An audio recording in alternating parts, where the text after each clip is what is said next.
Rip City, Rip City, Rip City, Rip City. Yo, how many mics do we rip on the daily? Some say many, some say many, many, many. What's poppin', everybody? Brenboy here, chilling in the Rip City basement, bridging the gap between hip-hop fanatics' demand to hear technique and Portland's electronic obsession. Today, I'm chilling with my man Six, and I finally got him on the show. What's up, Six? What's going on, family? Hey. Appreciate you for having me. Good to have you, bro. Really good to have you. I've been tapping in with you for a minute now, really based on your legendary status as a beat maker in the town, man. You've been putting on for Portland beatmakers for a minute now. Yeah, I started, well, actually the first big record that I did was when I was 16. So like you said, it's been for a minute. I was 16. That record was produced for Mac Dre. It's Nothing on the Cutthroat Committee.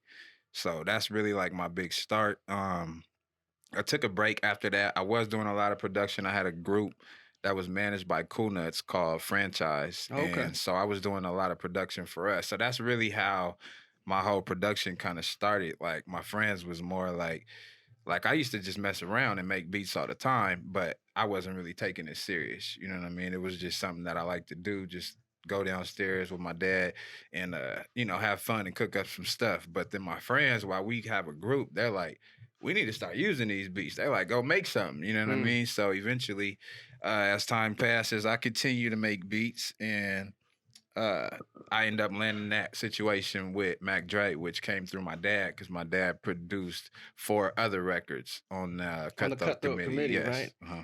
Rest in peace to Sporty, right? They call you Lil Sporty. Yes, sir. My dad's name is Sporty. Definitely a known town legend. He's from LA, but came to Portland at a young age, and made a name out here and doing many different things, from barbering.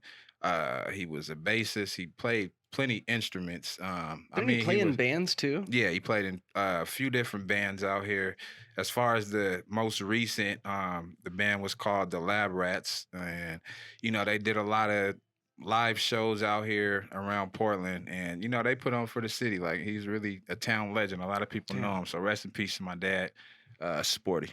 What was it like growing up for him? Did he always do music, or was it like a business play that he got into later, or how did that start? So from the stories that I heard, what really happened was my grandmother, Betty, shout out to my grandma who really got all this started. She bought my dad a guitar, and he didn't know how to play a guitar. He had no idea, and there was actually nobody around to teach him how to play a guitar. She just bought him the guitar, and the way that he was is, if he didn't know how to do something, he's gonna teach himself. Right. And at a young age, in a short period of time, he taught himself how to play this guitar.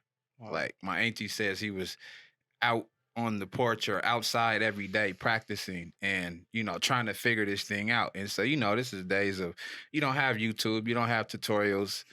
You have to actually be hands-on with it and figure it out yourself. Like, he did have, a couple family members that did play the guitar, so he had a little bit of, instructions or whatnot. Wow. But he was real hands-on, and he picked it up, and he went from playing the guitar to really loving to play the bass. Okay.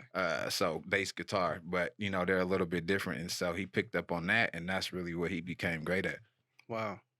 And then, did that translate over to you too? Are you string heavy on your instrumentation, or? What's actually funny and crazy to me is that, so my dad is a phenomenal bassist. I don't know how to play the bass. Oh, really? Never learned how to play the bass. Never learned how to play the guitar. I did get a few lessons or whatnot, a few little things, because after I got older, I'm like, how do I know how to do all these different things that he showed me how to do? And he plays the bass on a daily, and I never asked him to show me. I never picked up on it, none of that. But what I did pick up on, I play the keyboard, which is something that I saw him, do on a daily basis. My first original instrument is drums. Okay. So a drum kit or hand drum? No, a drum set. Full drums. Let me see. My mom, probably when I was about 10, 11, she bought me my first drum set. My dad had already had me playing the drums on his. He had a drum set when I was young, and So I used to always go, mess around. A lot of people want to go play on the keyboard or the organ in church or whatnot. You know what I mean? I always wanted to go mess with the drums. So I played the drums in school, in the parades, and Wow. played the snare. So drums has always been a part of just me. And so to me, that transitioned into making beats. To me, the majority of the beat is the drums. So, I mean, it's pretty simple to me. It's not as complicated. I feel like if I can, make some good drums and get people moving, the rest of it you can build around it. I feel that. And even if it's not a percussion instrument, when it comes to digital stuff, you're still playing it percussive, right? You're still Yes. like, here's where this comes in for how long, rest. That's all percussion. Yeah, for sure. You could really build a whole beat with like just drawing out a lead sheet, like here's where this hits, and then the bass, here's where this hits, give it to someone. And today, that's how a lot of stuff is. It's a lot of things being drawn in. It's not necessarily, played. And I grew up in an era where, I watched my dad record on a 4-track, a reel-to-reel. Damn. Things that a drum machine, the 4-track where he was pushing the limits to have 8 tracks. He was, doing things where you had to record and then take it out and trying to do whatever you can do to take away air and all these different things. Like I watched and seen him do this. And like now we're in an era where you got Pro Tools and you got unlimited tracks. Right. And you have things where you can go back and do this over and put this note in and helps you get the right chords and all that. Like, man, it's just so much user-friendly, stuff out there today. It's like, it's helpful, I should say, for sure. Okay, so let's talk about it. There's the whole analog versus digital debate, right? It's not even a debate. It's in my head, it's simple. It's a hybrid. Do both. Yes. You're gonna get great sound if you're using outboard gear. If you're using, hardware, you're just gonna get a different sound. You can probably get some more tones that other people aren't using. Because these boards, they say they have a soul, right? The soundboard have a soul. For sure. It's a different sound to me. I think even some of the plugins that they're using, that they try to make duplicate the sound, or you try to make it as close as you can. I mean, I just don't think it's anything that's like it, like a analog tape or like my dad back in the day, they used to use, actually shout out to Cool Nuts. These are the first people I seen using an ADAT. What is an ADAT? Tell me. Hey, to be honest, I can't tell you exactly what it does, but what I know what it was doing is it was giving them a clarity that anybody else in the city didn't have. There was only a few people. Shout out to my OG Tory Ward. He was a legend producer around the town that was doing stuff, a lot of production for Cool Nuts and Maniac Loc. Got you. So they had this quality, and the ADAT was part of this process. That's what I know. So I can't tell you exactly what it was, but I know that was important and I know when my dad got that. It took the sound of the music to another level. Like, because a lot of the music back then, it had this like hissing in the back of it when you record, and it was something that you had to try to get rid of. Got you. And whatever it was with this ADAT, I don't know if I can't tell you, but I know somebody that's a OG that's watching that will see this, or somebody that knows, or even Cool Nuts.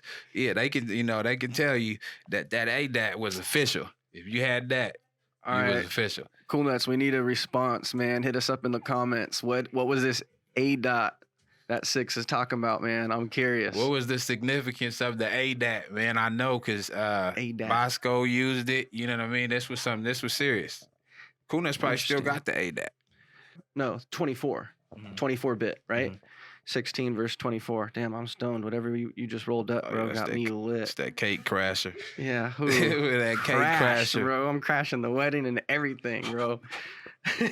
Yeah. Speaking actually, and while we smoking, we actually need to be, I brought you a gift. This is Exotic Pop. This is Too Short right here, Exotic Pop. Shout out to my guy Northwest, who's out here exclusive with all these, man. Yeah, I don't know if you know about this. This is a Black-owned company. by Charleston Wilson out of Texas.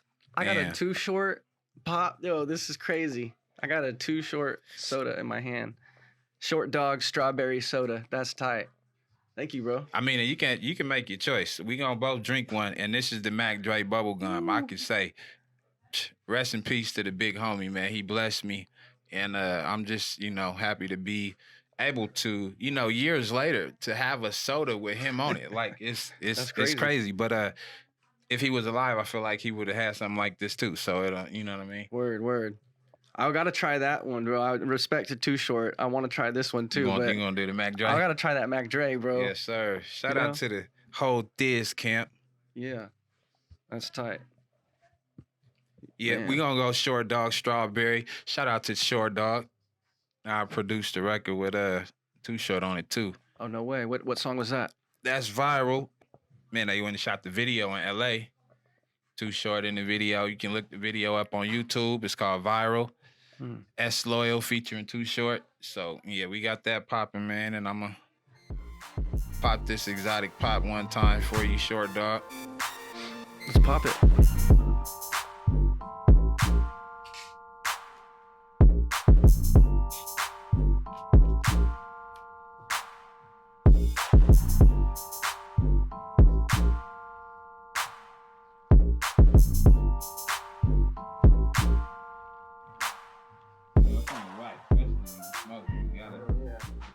Shout out to Exotic Pop. Yo, I think it's only right we do a cheers one time.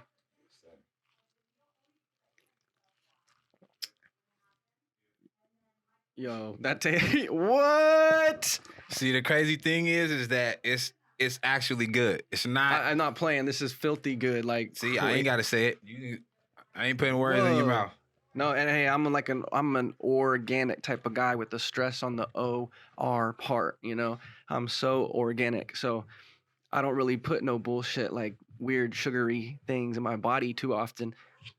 This don't taste like that. This tastes like some smooth, like no bullshit, It's probably got a lot of sugar in it, but I'm saying it's smooth, bro. Yeah, that's crazy. bubblegum. That's that next level. Bubblegum, that thizzle pop. So Mac Dre, he's my favorite rapper, man. I got a solid top 5, and I've always put him up there. Being from Southern Oregon, we're right there on the border of California and Oregon, and so it was like, who do we look to? Who are our hometown heroes? And it was, we just go to Northern Cali, right? Mac Dre. So I grew up, popping my collar and doing the Thiz dance and stunting, doing the bird at the dances, walking up to a girl trying to do this. And like me and my friends would like literally reenact like what we're seeing, this hyphy movement, 8th grade, you know what I'm saying? Like it was a big deal for us, but meeting him in person would have been some next level stuff, man. What was it like working with him? So I was only 16. I was 16, so this was about 99-ish, something like that, like right before 2000. So he was not the Mac Dre that we know him to be now, So like I said, this situation happened through my dad. I had a group that was managed by Cool Nuts, and so this whole situation came about through Cool Nuts and my dad. My dad ended up getting in the situation to, show him some beats or whatnot, and he loved them all. In the process, he one of those beats was a beat that I had been making down there on the, just messing around, and he played it and he liked it, and that got through in the batch of beats, and he went and took that and took all those and came back and basically did those records on the album, So basically it was about, we did 5 records on an album that was, I think, 12 songs. Damn. That's almost half the album. Yeah. So, he had a lot. I know Mac Dre had a lot of, Portland ties. He also had rest in peace Psycho, who produced the Thiz dance. Rest in peace. I was gonna ask you about him if you ever got to link up with him. Yeah, Psych was my OG. Man, I wish he was still here. Rest in peace, of sight. But I did. I actually got music. We have songs. It's not stuff that this is what we didn't put out, and this was like some, back in some time. We just did music. We just like Tight. a lot of stuff. We just made music. A lot of stuff I did with Mikey Vegas. We all just were connected together at the time and just kind of making music, but it wasn't stuff that we were just putting out. It was Man. more or less doing it for fun. That's And this is tight. after he had already did the production for Dre, and I had already did the stuff for Dre. This was just like way later on some Portland stuff. Okay. So there was really like a scene building, like an underground scene. That's what Portland was always known for, is like the underground stuff, right? Yeah, for sure. And So- we had the official, like, I can say that Cool Nuts and Just Family, like my group, we were under Just Family. So Okay. at this time, and I would say it's not just my group. We were all, we were all kings and we all on the same level. But so it was basically like, I'm high as shit. I am too, bro. I am too, and I keep thinking about how delicious this shit is. I'm like, man, Oh, I've never shit. licked my lips that many times. Man, this shit is bomb. But Just Family Records. You were talking, Just and you were Family all Records, moving yeah. together. And building. to clarify, what you were really asking to answer the question of how it was to really link up with Mac Dre. So being young and connecting with him at the age that I was at, I didn't really understand, or I looked up to him. He was already Mac Dre. He already had songs like Too Hard for the Radio, and my dad was already had all these Mac Dre albums, Mac Mall, all these Bay Area artists. So I knew and was aware of who he was, but the way that the situation happened, it was like he took to me as if I was like like a little younger brother or something. Like, I could go do stuff with him. It wasn't that he was this age and I was that age. Like, I grew up around a lot of OGs, so it was never like, okay, he's older than me. So, like, people Gotcha. may look at it like, hey, you were only 16, but you were doing this with Mac Dre when he came to Portland. Like, yeah. All the majority of the people that I ran with were, older or, OGs. But he would just say. recognized game. It doesn't matter the age group. I heard that he was like that. Like, it didn't matter who you are. It was like if you were good, like he put you on the record, right? Right. And on top of that, it was about the music first. Things, that's really where everything built at. And then outside of that, once it was outside of the music, then it's like, he's coming back and forth to Portland or whatnot. And then you have a different, that's outside of a different relationship. Got you. But everything really stems from the music. Like, I don't think if my dad didn't have a studio, first he wouldn't have never came and end up there. But then after he's there, if he doesn't have good music, then we don't get these beats on this project, Right. and none of it never happens. If You he's know not what I rocking mean? with it, yeah, Right. he doesn't. Nothing goes forward. And he may have connected with us just like on a personal level, but I think being that everything was there, it's the music, and then all on top of that, like, at this time my house was the spot. It was popping, Really? and everything was going on, there. So it was just like, you could come here, you can make music, you could do whatever else you wanted to do, and it was a comfortable, place. My dad really had a nice vibe in the studio. So That's tight. Was the studio at your guys' place? yeah, man, it was just in the basement. I grew up, my dad had a lot of studios in the living room, basement, wherever he had to make it happen. Like my mom, shout out to my mom, because she really was like riding with him. Like, she went through this everywhere she went. So I know it was times that she probably wanted her own privacy or wanted the music to be turned down, but she always went through it. And I think that's the life of somebody who's with a musician Mhm. or an artist. You gotta deal with that, Right. and or support it is what I would say is the best. That's amazing. That's good that he got the support. What about you? Did your parents? Obviously, your dad was rocking with you, but was your mom as supportive of your mission as she was your dad?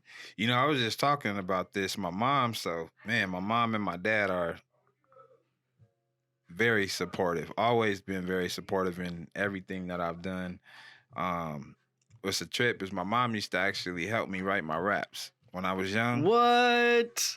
Shout out to the Shout out to mama. Gina. Yeah, that's Dang, that's what's that's up. something that I don't think nobody really know that, but I was talking to somebody about that recently. um I used to have trouble starting out like my first bar. I could never get started. Like it was like I could once I get that first line, I'm good. And so I used to always go to her, like, Mom, like what should I what should I put right here or what? And literally she wouldn't write it out for me, but she's gonna start giving me ideas. And I mean, she's been around my dad, so she Got low you. key knew how to rap or something, you know what I mean? Because Yeah. she was helping my sister too at the time. So Wow. we had a group. It was me, my sister, and my other cousin. So, it was like for her to even be supportive in that way, like she went through really helping me write. Cause for a while I did this probably every time. Like every time I write a verse, like she's gonna be helping me Wow. figure out like what's the direction that you want to go, or I may have already had some other bars or whatnot, and then she'll help me figure it out. And that's a trip because most people would think that my dad, because my dad rapped too, that he would have been the person that was helping me with the rap, but people don't know it was my mom. Wow. So, what are the projects that you're currently working on? I know that you are never just done making music. You probably got something in the works, right? So right now I'm really doing a lot of focus. I'm focused on a lot of the production, producing for people that I have around me. I do got some things that I'm working on as far as working on like placement wise, but I'm really trying to build with a lot of my people, my bros, Fetty Mac, S Loyal. Did some production for the Arrogant Prick. These are all Portland artists. So, Okay. Underground Portland artists that I'm, building with. I got my guy Swindler from Thiz Latin out in the Bay Area, so I am working with other people outside of Portland as well. But for the most part, the people that I am building with in Portland, I can say like me and my bro S Loyal, we actually got a record coming. S Loyal featuring Rowdy Rich. What? And OMB Peasy produced by What? 6. Yo. So we got some other stuff too, but like literally we got, we've been working. That's tight. Trying to stay at it, stay consistent. That's tight, man. Yeah, you're still really moving and shaking with it. As much of a Portland and West Coast guy that you are, much as a Pacific Northwest guy, I noticed the Laker hat. I'm a Laker fan, but tell me how much shit you get being in Portland rocking the Lakers. I mean, really, I got a lot of different hats. So today was just a random choice. So I'm a lot of different places. I probably do get here and there. I go somewhere and then I recognize that I got the Laker hat on. And, I'm saying somebody gonna say, but I'm always repping the Blazers though. everywhere I go, I got plenty Blazers hats too. So Dope. I actually, my other option of another outfit, I was gonna wear some Blazer stuff, but it just happened to be that this was black, and so so No, I grabbed it. But fresh. I love the Lakers. You know what I mean? I definitely love that LeBron is on the West Coast, and Hell yeah. It's all good. I feel that, bro. I have a rhyme. I say, I'm a Dodger, I'm a Raider, I'm a Blazer, and a Laker. My left say West Side, and my right say fuck a hater. Straight up, yes, sir. That's what I do. Yeah, they are. We know. We were It's fucking all with West all Side, of them. right? Come on now. So, what was the coolest? What would you say is like one of the coolest things you've done production wise? Like something tricky that was like a situation that was happening while you're in the studio, and you just pulled it off, and you're like, I don't know how I pulled it off, but it was just like catching lightning in a bottle. I just did it. This has happened more than once. Like I'll just hear something and start chopping it up, and I'm not even really chopping it up on the grid or where it's really supposed to be, and things just come together. And it's really, but I don't know. I think that's just the guys. You got to be vibrant, you know what I mean? Yeah, It's when you're in the right vibes and things is just happening. It's like you're not putting too much thought into it. It's just working. I know what you mean, man. You almost get in like what they call the flow state, Yes, and you're sir. just like, You just locked in. You almost know what the next move is before you even get there. Yeah, You that's feel me? exactly what it was because I didn't know. You know what I mean? Like it's like I'm cutting things in places that I probably usually wouldn't, and then all of a sudden it's fitting, it's working. Yeah, sampling is a whole other story. I don't know why people are so like scared of it or they think it's hard to do. I think they just, you know, people just don't choose unique enough samples. It's almost like they're kind of searching for the same And thing. that's the thing because it's digging and finding samples is a whole art in itself, and it takes time. And a lot of people are just using like either sound packs or looking on YouTube, which I'm sure when we all look on YouTube, like we all get kind of pushed to the same stuff. Right. Other than if somebody like I still go to record stores. I go to Okay. record stores and actually almost every state that I go to, I try to go to a record store and go find some of the random things that they may have there. Like when I was in San Francisco, I went to a record store. I can't remember the name of it, but the guy told me that the Beastie Boys shopped there and that they lived like right down the street or whatnot. And so, that's what I do. I go and I look for, try to find some obscure records that people don't have, or come across something that's easy to sample the same things that people what's familiar to you. Like I try to dabble into other genres and see whatever I can mix together and try to make that work. Find something special though. Like you never know. You might find something that's a record for $1 Right. out You in really never know. wherever, and this may be a independent artist that was from San Francisco or whatever state that you're in. That record wouldn't be in Portland. Yeah. Unless they had some type of good distribution or whatnot. But that might just be in that specific area. So I try to do that. I feel you, man. Have you ever been inside KBOO radio station? I have. It was a while back ago. Have you ever been inside the library where there's just tons of CDs and records? So I didn't know, but I saw that. I saw Johnny Cool back there. Yeah, Johnny Cool. Shout out to Johnny Cool. Shout out to Johnny Cool, man. He's a sampling freak, man. Hey, yes, sir, man. He's a He sampling go crazy freak. with the samples, and and he be on a lot of the jazz, and he's really musically inclined, Totally. So it's like you get those horns and be able to mesh all that type of stuff.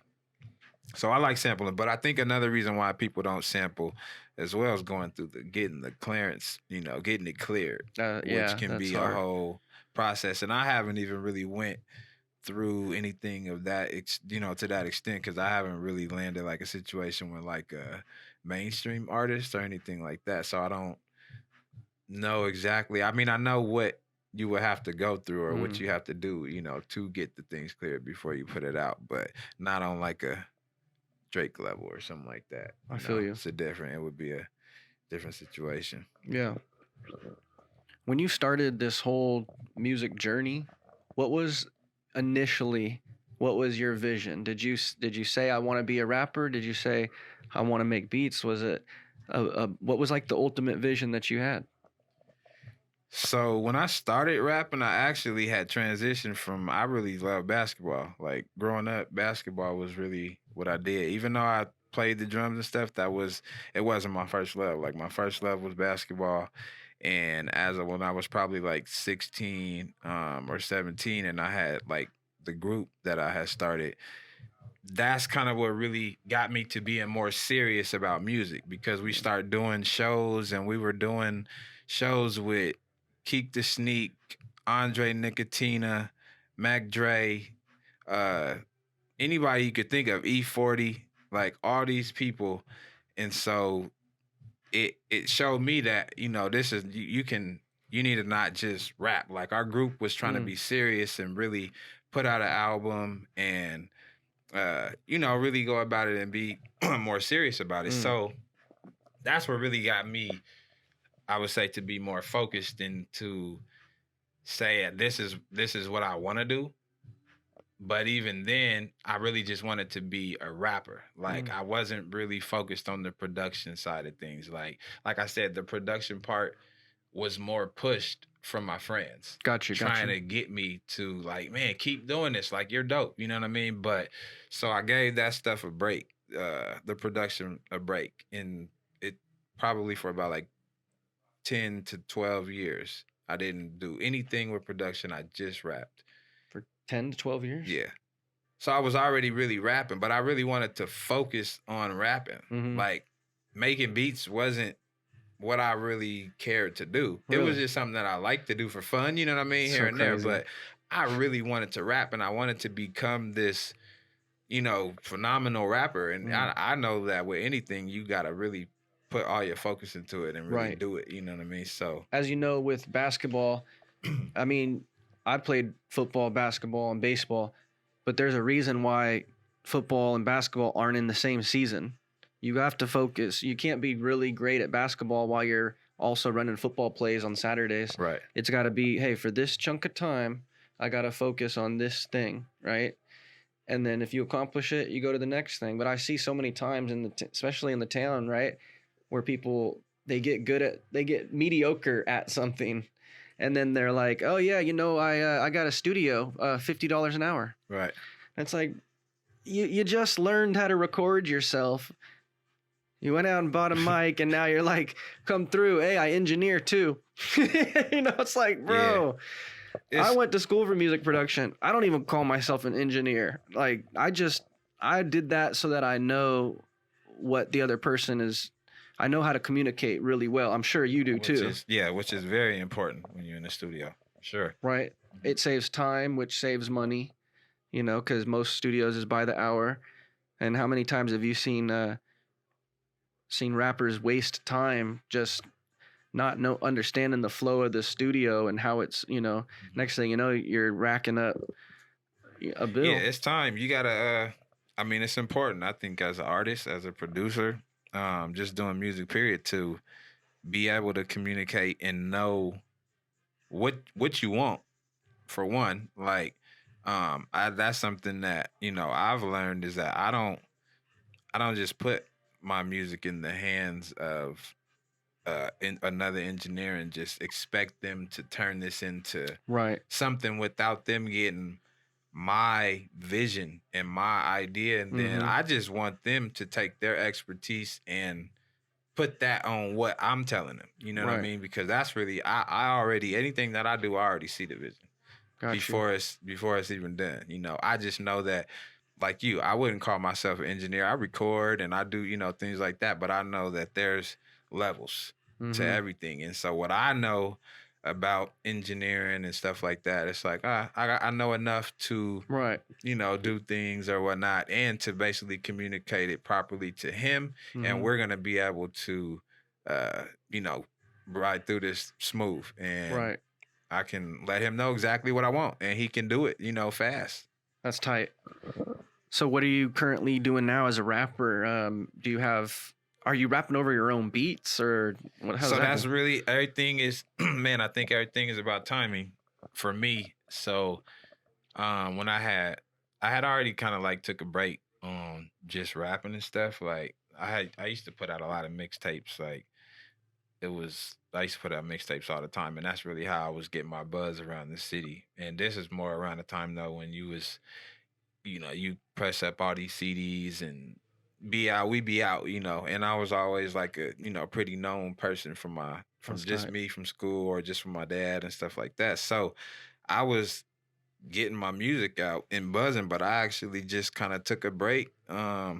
It was life, you know what I mean? And I think a lot of times people keep going and try to, you know, you can keep doing music at the time, but for me, the things that I was going through in my life was more important, and I needed to focus on that stuff. So I kind of gave it a break, and then like I felt like I'm gonna always do music. I'm an artist just at heart. So no matter what, I'm gonna always do some type of art. And so somehow I got pushed back into making beats. It wasn't a plan.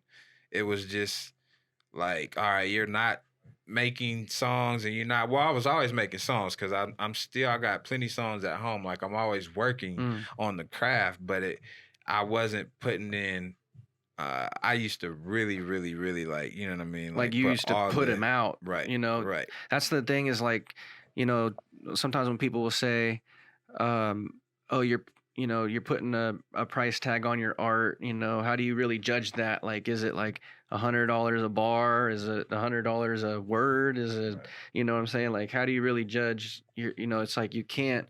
So I separate the two. Like my art is writing. I'd be writing raps all day. You know how many poems and raps and 16 bars I got right now stacked like notebooks this high. Yeah, yeah. But I've only put out like 55 songs.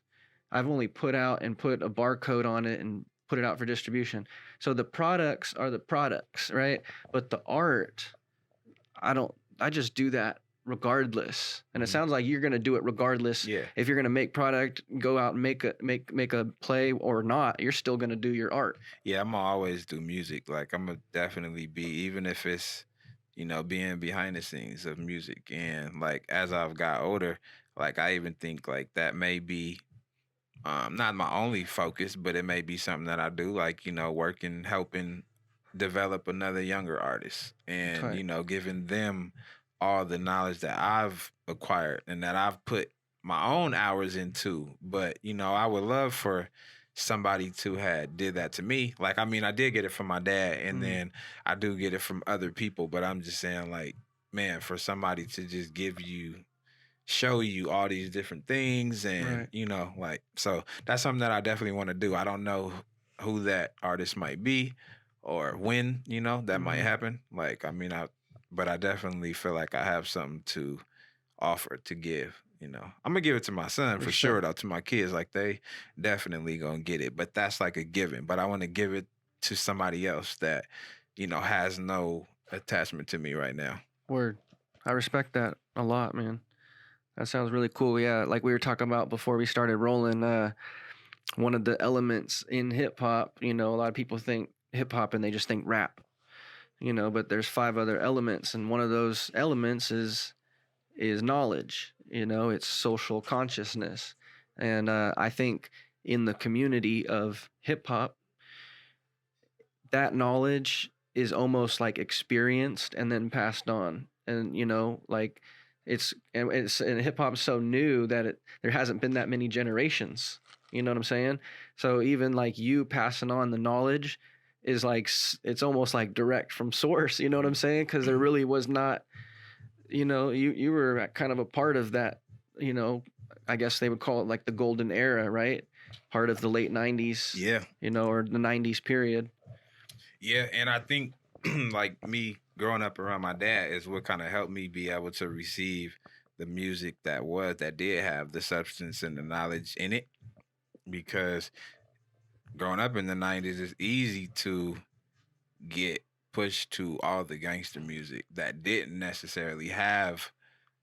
It still had a message, and it was about real things that was going on, but it wasn't. It wasn't so much like what we would say that's speaking, knowledge, or it wasn't an uplifting song, Mm. or you can learn from it. I was gonna say something you can learn from, but you can definitely learn from those records. So I can't say that. So they do have knowledge in them, but it's just a different, I think that a lot of the gangster rap, they're speaking to a certain crowd of people that will Right. understand what they're talking about, and be able to resonate with that or whatnot. Man, it's like that Mac Dre song where he's talking about uh, speaking game about how this all started. You know, like, and you know, you go to it's 10 times more illegal, right? What's the name? It's called like it's called something with game. But remember when he's talking about the prison system and crack cocaine and how it's 10 times more of a punishment.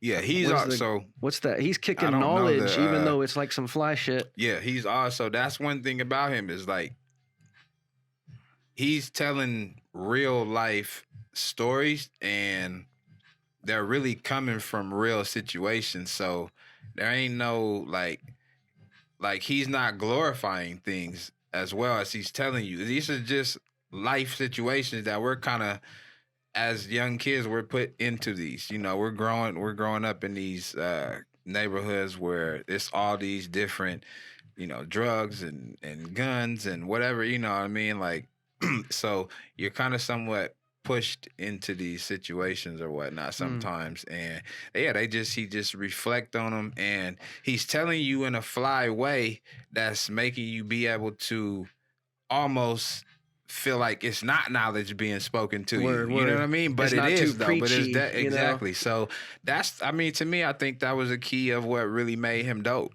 Because, and I think agree. that's what makes a really a dope rapper, is that they can do that. I feel like somebody like Kendrick and J. Cole, they're like that. Like, they're not too preachy, Right. but their music is definitely has knowledge and, you know, substance in it. For sure, for sure. I always think about that. Like, I don't really approach rap thinking like, oh, how can I reach the people? You know what I'm saying? How can I reach the, you know what I'm saying? Some social movement. You know, I don't think about it like that. I just, when I'm rapping, I'm just like, there's no concept. I'm just rapping, you know, because I like it.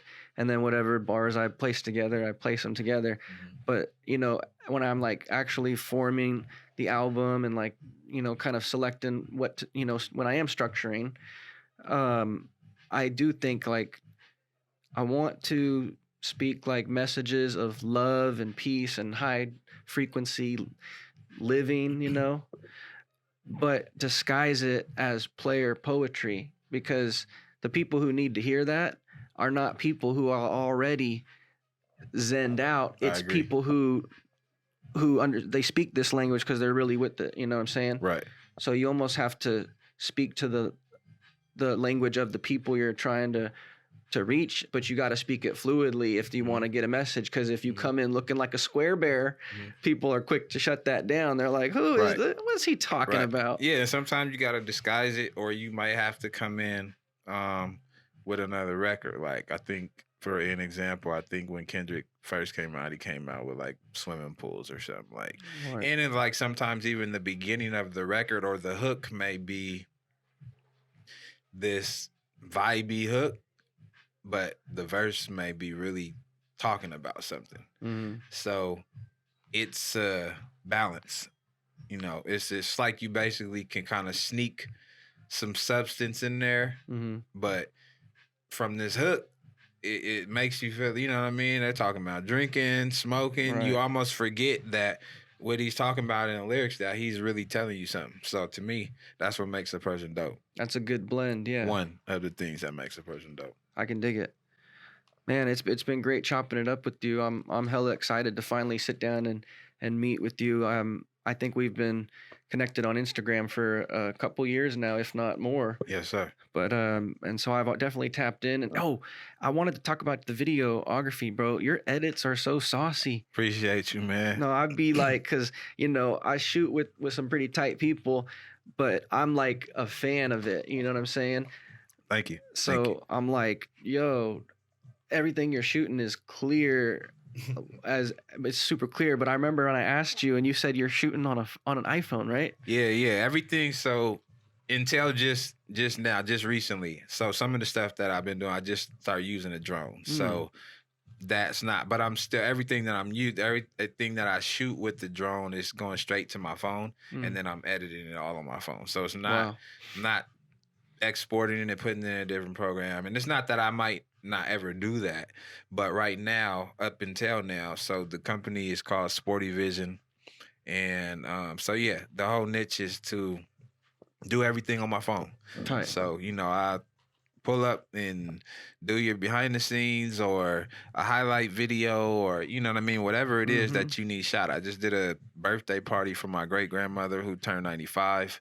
And so, you know, I mean, I do a lot of, it doesn't matter, whatever it is, I can, you know, pull up and do it. And I do the whole edit on my phone. And a lot of people, they never know it until they, you know, either I tell them, or if, you know, it gets talked about, then it's just like, oh, you did that on your phone?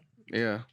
But does it even matter these days? No, it doesn't matter. And I mean, as long as the content is quality, I mean, where, you know, that's just the people that are paying for it. That's just, you know what I mean? But everybody else, you know, it's, if you don't tell them, it never comes up. But obviously, it's like we're in a day of. It's like share what you're doing this on. You know, like people don't just want to see a picture.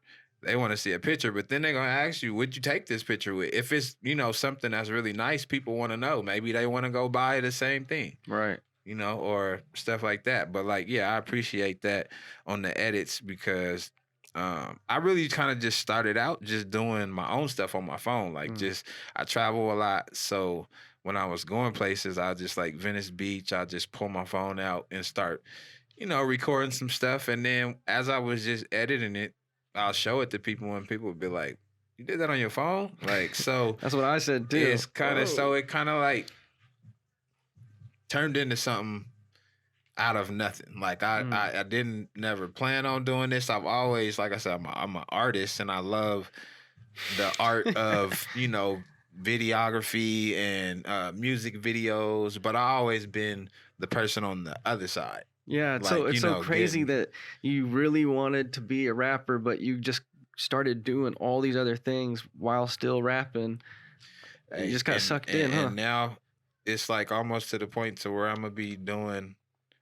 Well, I won't say I'm going to be doing because I do have people that I work with, but I could technically do everything myself probably, and that might be something that I look towards doing, like trying to do something like Prince, like at least for maybe one album or something. And like I am working on some stuff right now, trying to do a lot of rapping over some of the production and stuff that I'm doing. That's tight. Just like inspired by people like Kanye to do that. Like there's not a lot of people that actually are and be dope though. Because I think a lot of times people it's like, oh, they want to try to like, he's a producer, like he shouldn't rap. Like, you know what I mean? Right. But I'm different. I was a rapper first. So it's usually, now it's the opposite. Like Timbaland ain't turning into a rapper tomorrow. You know what I mean? Like he probably could because he's been around all the greats, you know what I mean? But it's just a little like, it would be hard. People would, I don't think they would accept it. You know what I mean? Like a lot of people, when you're something, it's not cool, but they want you to be that. Like, you're a producer, be a producer, don't rap. Like, producers ain't dope rappers, but that's not true. And I'm going to definitely, J. Cole, I know he produces some of his own records, not all, but some. I've heard that. I mean, true artists, though, y'all going to, at certain times, you might dibble and dabble in production, or you may work with another producer and do some co-production with somebody in the studio. You don't got to necessarily get on the piano and make the beat to be a part of the process. I feel that. That's, that's why I kind of sometimes separate producer and beat maker. I kind of say two different things because like Taylor Swift's acoustic album, the producer, he didn't bang any drums, he didn't, she played the guitar and she sang. He didn't play any instruments, so a producer doesn't just have to be the person who made the instrumentation. Correct. So, and sometimes like a lot of artists, they take on the role of like executive producer because they're the ones controlling it, you know what I'm saying, the moves. And but I don't think everyone thinks of it that way. They kind of just... Nah, a lot of people don't know. Like, I mean, even with like somebody like Dr. Dre, they don't know like it's more than one type of producer, like what he's doing. Like, he's actually in there really directing the whole song, but he may have did some production on the song as far as with the beat as well. So two different types of production. And then maybe he didn't make the beat.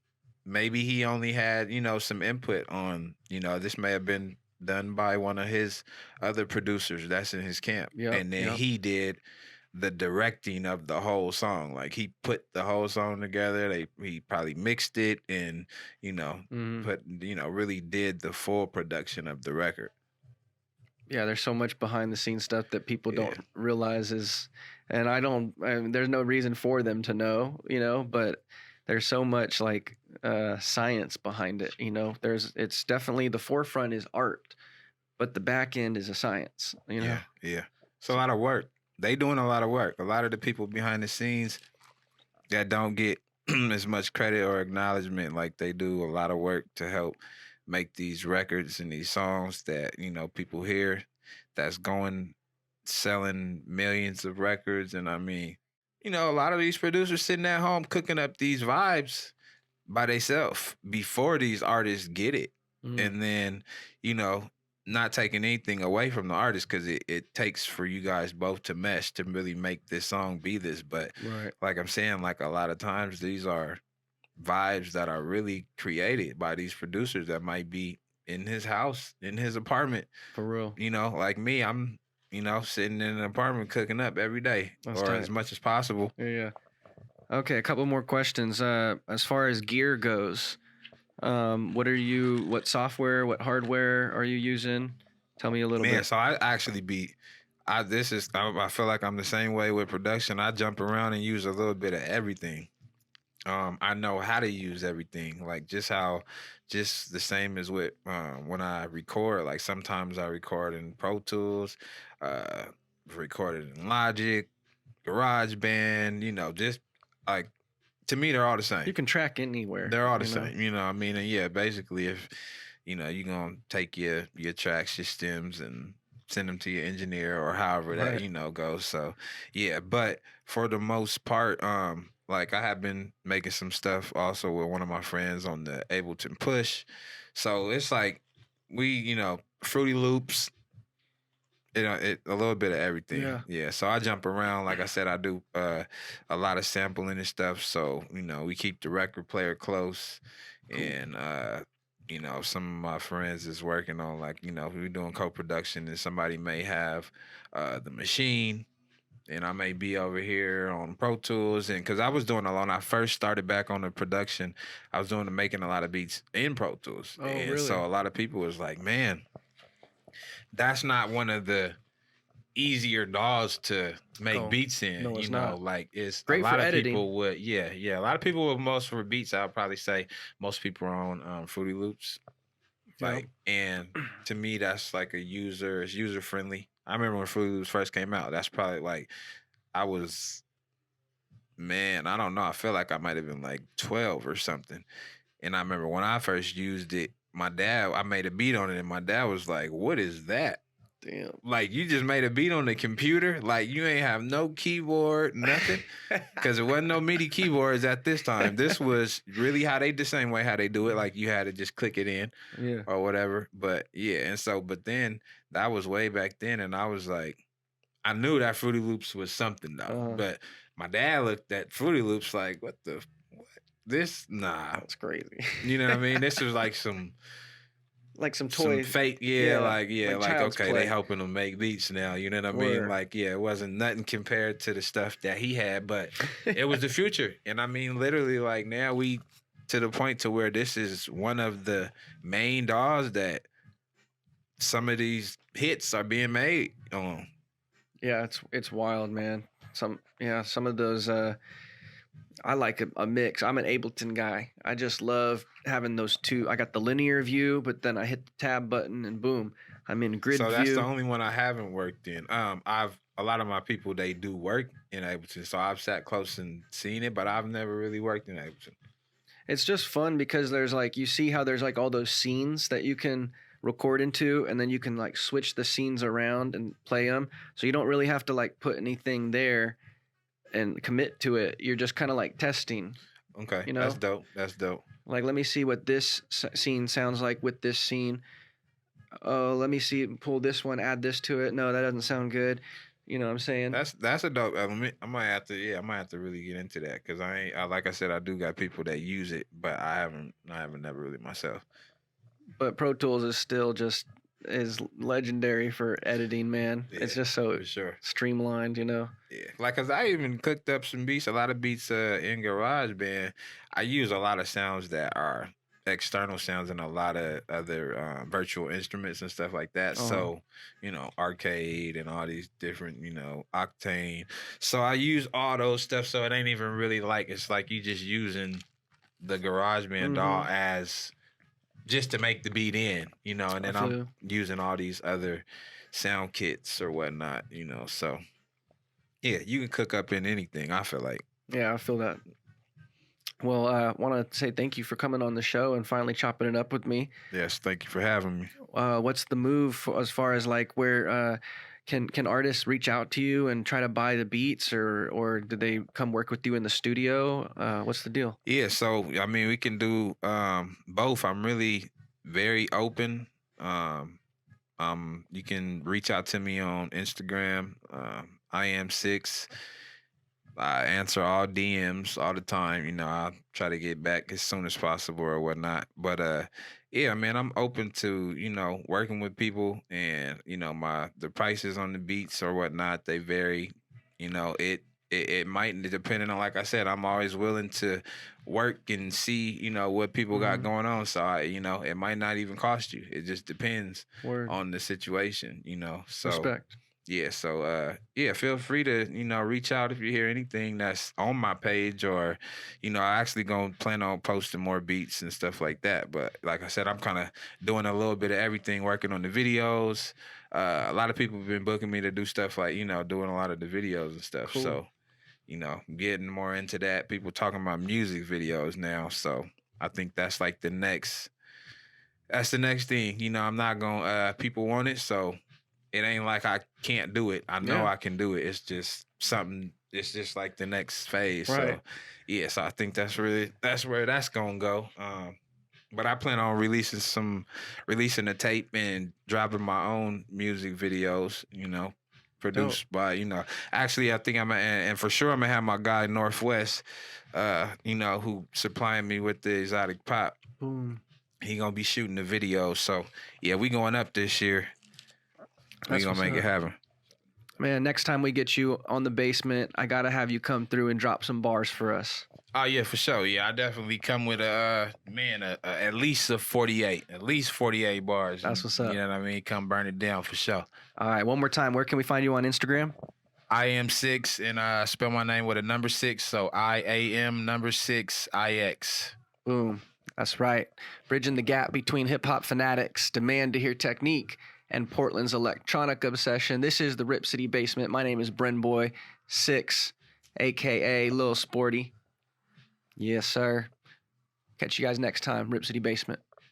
Rip City, Rip City, Rip City, Rip City. Yo, how many mics do we rip on the daily? Some say many, many.